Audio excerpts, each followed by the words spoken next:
casual.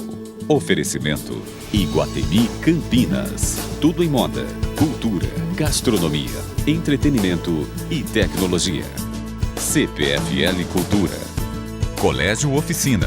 Do ensino médio para as melhores universidades. E Galeria Shopping. O shopping que inspira moda.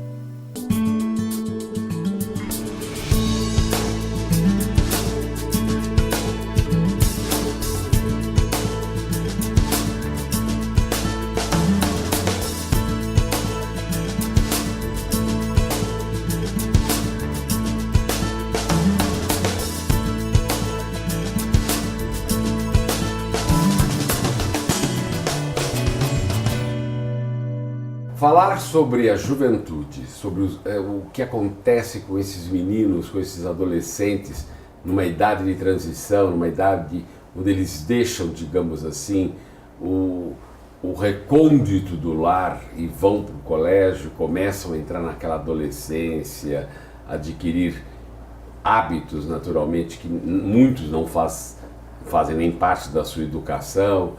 É uma coisinha um pouco complicada, é preciso ter toda uma logística, é preciso ter conhecimento de psicologia, de orientação, para que possa chegar a esse jovem a mensagem tanto da família quanto do colégio.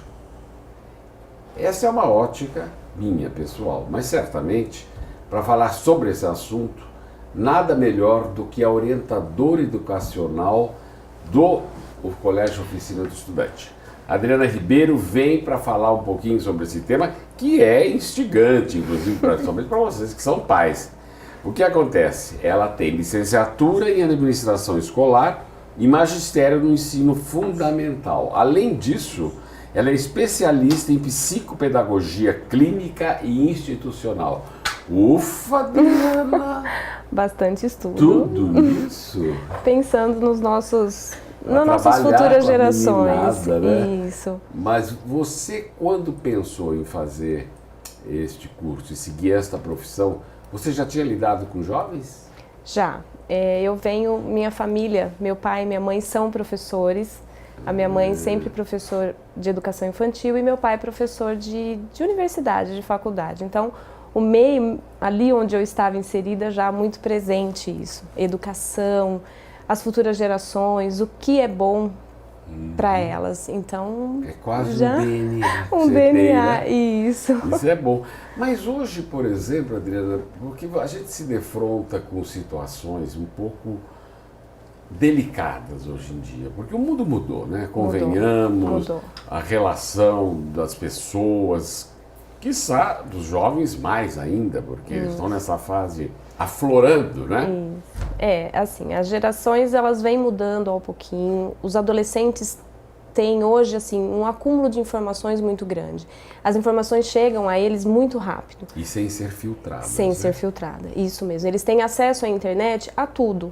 Então, a escola às vezes é obsoleta para eles, eles não têm interesse. E aí a gente fala que a gente tem que sambar um pouquinho para trazê-los para perto, para o que é a escola, né? Por que a escola é importante, o que vai trazer para a vida deles, isso é importante. O trabalho de orientação é justamente esse contato muito íntimo com os alunos, né? A gente vai ajudar no desenvolvimento pessoal de cada aluno e o pai tem que estar perto da gente, porque a gente, além de passar o rendimento, o desempenho do filho dentro da escola, a gente também tem que cobrar dele a responsabilidade da formação, mas da formação de cidadãos responsáveis, né? De conhecer qual é a sua responsabilidade dentro da nossa sociedade. Lógico que a orientadora tem sempre aquele assim, aqui dá advertência, aqui dá suspensão. Não, a gente tem que estar ali junto com os professores, junto com a coordenação, trabalhando com cada um, para a gente mostrar os verdadeiros valores, né? Isso é uma formação permanente. Eu não posso mostrar para a criança assim, não, você tem que fazer não isso porque... Não existe uma regra. Não. Cada um é cada um. Cada um é cada um, mas dentro da personalidade, né, do contexto familiar, porque às vezes a família é diferente, né? As famílias hoje também mudaram muito. A gente não tem mais aquela família bem estruturadinha. Os pais, principalmente as mães, trabalham muito tempo fora e a criança acaba ficando sozinho. E muitas vezes em casa. Então, a gente precisa desse olhar da família também, a responsabilidade não só da escola. A escola tem toda uma responsabilidade do conhecimento científico. Lógico que ela ajuda nessa formação de valores, porque a gente também quer, a gente não quer só pessoas muito bem preparadas para o vestibular, muito bem preparadas para uma profissão. Não vai adiantar ele ser um profissional se ele não tiver os valores ali da nossa sociedade. Para a vida. Isso, a gente não quer, com certeza. Agora, nesse contexto todo, existem famílias hoje, eu costumo dizer, singulares, no sentido singular mesmo da palavra, mãe solteira, ou pai solteiro, que hoje já está acontecendo muito, casais homoafetivos que também têm filhos. Então acho que agregou a essa educação outras situações complicadas, porque não faziam parte do nosso cotidiano até no passado recente. Muito, e como muito lida perto. Com isso? Então, a gente traz toda essa pessoas heterogêneas dentro de um único espaço. E ali eles têm que aprender a se respeitar. Então a gente tem que orientar o porquê é certo, o porquê é errado, o porquê que você tem... Não aceitar, mas respeitar. Às vezes a pessoa tem muitas coisas ligadas à sua formação, religião, é uma formação muito presente nas famílias ainda. E elas às vezes dificultam esse relacionamento porque elas pré-julgam, né, o que está acontecendo. Então, a gente também tem que lidar com essas situações e mostrar, olha, você, pela sua formação, você não quer aceitar, mas você tem que respeitar. Respeito é a base de qualquer relacionamento, né? Então, isso a gente tem que deixar bem claro, principalmente para os adolescentes. A criança, até os 10 anos, isso para ela não faz diferença nenhuma. Ela não tem esse discernimento. Não, por exemplo, eu tenho duas Adriana? mães. Eu tenho duas mães maravilhosas. Agora, o adolescente, ele já tem essa percepção. E aí é onde acontecem, muitas vezes, as provocações, né, as discussões dentro da escola. Mas isso a gente consegue trabalhando junto com a família, né, para mostrar assim, vocês têm um outro contexto, mas não é igual a dos outros que estão aqui. Isso.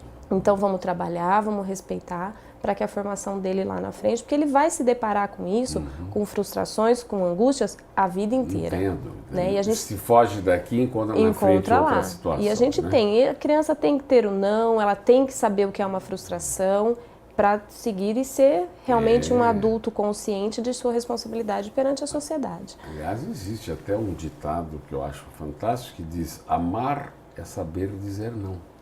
Isso mesmo. Porque a pessoas, eu recentemente ouvi de uma pessoa, de uma senhora, onde os netos são muito presentes na casa dela, uma amiga minha de São Paulo.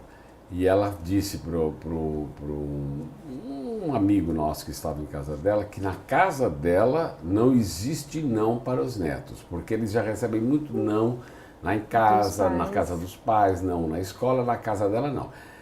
E aí esse meu amigo disse, não, mas você está deseducando os seus netos. Se você ama seus netos, você está deseducando, porque a casa da avó é gostosa, mas também tem que ter limites. Tem que ter limite. Senão você deseduca. Isso mesmo. Agora, você lida com o ensino fundamental, essa meninada adolescente de 10, 12 anos, isso, por aí, né? A gente tem a última série do ensino fundamental 1, que é o 5º ano, e depois do 6º ao 9º ano, que é o fundamental 2. Aí a minha pergunta, existe uma diferença no lidar, na abordagem, com essa meninada do fundamental para o médio, do ensino médio? Tem. Até assim, no próprio fundamental, o 9º ano, que eles estão com 13, 14 anos, é diferente. Eles têm uma consciência, uma autonomia para lidar com as divergências ali do dia, com as responsabilidades muito maior.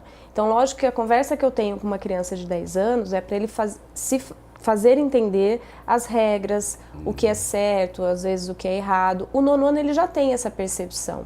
Então a conversa é mais até fácil, né? O entendimento é muito maior. É mais coloquial, né? Porque você aborda de maneira... E a gente acaba aprendendo também, lidar muitas vezes a gente tem que falar com eles na maneira como eles lidam, com eles mesmos, para eles entenderem que a gente às vezes está falando sério e que eles precisam entrar dentro de um contexto. Agora, existe essa entrada facilmente ou você percebe na escola, eu quero dizer, que eles relutam, eles, sabe, Discutem. Como é que é? Relutam bastante. Mas é assim, aí eles levam, é essa hora que eles levam toda a educação de casa, principalmente nesses momentos, e aí onde há o embate. Mas na minha casa eu posso. Um simples deixar um copo em cima da mesa do pátio. Eu deixo na minha casa, por que aqui eu não vou deixar? Né? Então é isso que a formação, assim, tanto da família, da escola, a gente tem que falar sempre a mesma língua. Mas os pais entendem? Entendem, às vezes até falam, é erro nosso, é porque a gente fica muito tempo fora, e aí entra naquele, né, às vezes tenta... Não, mas o sentimento assim, de que eu não posso brigar muito porque eu fico muito tempo fora. Sentimento de culpa. Isso, e a gente não pode deixar. A gente tem que falar para ele que assim, não existe a quantidade de tempo que você está com o seu filho, é a qualidade do tempo que você está com ele. Adriana, eu ouço dizer, porque eu viajo muito para o exterior, que a juventude, aliás, o brasileiro, de modo geral, ele não é um povo lá tão bem educado. Ele pensa que é, mas ele não é, principalmente quando ele está no exterior, ele tem um comportamento inadequado para culturas mais rígidas como países de primeiro mundo. Eu nem vou citar a Alemanha, que é hors concurso, Escandinávia, eu vou dizer de países latinos mesmo, Itália, França, e por aqui, Chile, enfim, onde as pessoas falam mais baixo. Mas o italiano grita. Não, o italiano é extrovertido, mas ele não entra em nenhum lugar gritando. Se ele entrar, ele é mandado... Isso. É posto para fora, porque eu sempre morei lá, conheço. Se você chegar numa loja e falar, eu quero, a vendedora já não te atende. Não existe eu quero, é por favor, eu gostaria. Aqui não só fala eu quero isso, como...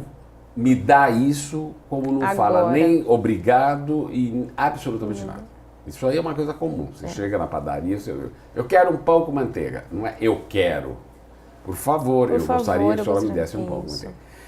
A partir dessa premissa, como é que eles se comportam? Porque a criança, se os adultos já são considerados mal educados lá fora, imagine a criançada que berra, que grita, porque eles gritam aqui. Então. Eles entram nos bares gritando, nos restaurantes, na padaria, vai, mamãe, na mesa com a talher, e o pai e a mãe olhando. Isso, sem tomar uma atitude. Como se estivesse na casa deles, e não é assim.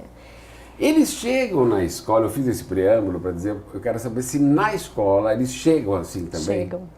Chegam. Aí é complicado, hein? Não, chegam.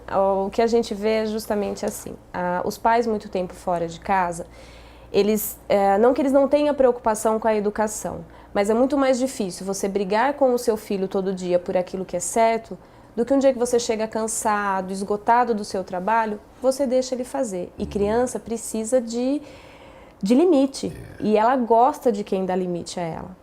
Então, às vezes, assim, é por isso que é importante a família ter consciência disso. A gente tem que brigar todos os dias, a gente tem que mostrar o que é certo todos os dias. Nem que a gente se torne repetitivo, porque o pai fala, eu preciso ser amigo. Mas antes de ser amigo, ele é pai. É ele que vai dar todas as diretrizes para essa pessoa, isso, para seguir numa vida adulta. Então, eles chegam na escola assim. O que a gente tem que mostrar?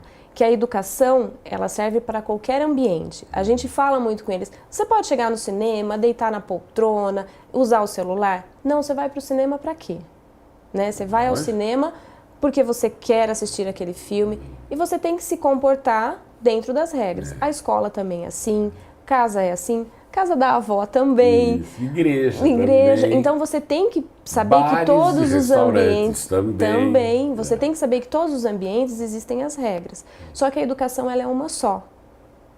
Mesmo ambientes diferentes, ela é uma só. Então a gente vê que hoje em dia é muito mais fácil eu ceder do que eu estar ali todos os dias. Criança é exemplo. Ela segue um exemplo. Criança, ela não tem uma personalidade, lógico que todos têm a sua personalidade, mas você vai moldando e a criança, ela se vê em alguém. Então a criança, ela lida com o seu jeito, seguindo exemplos.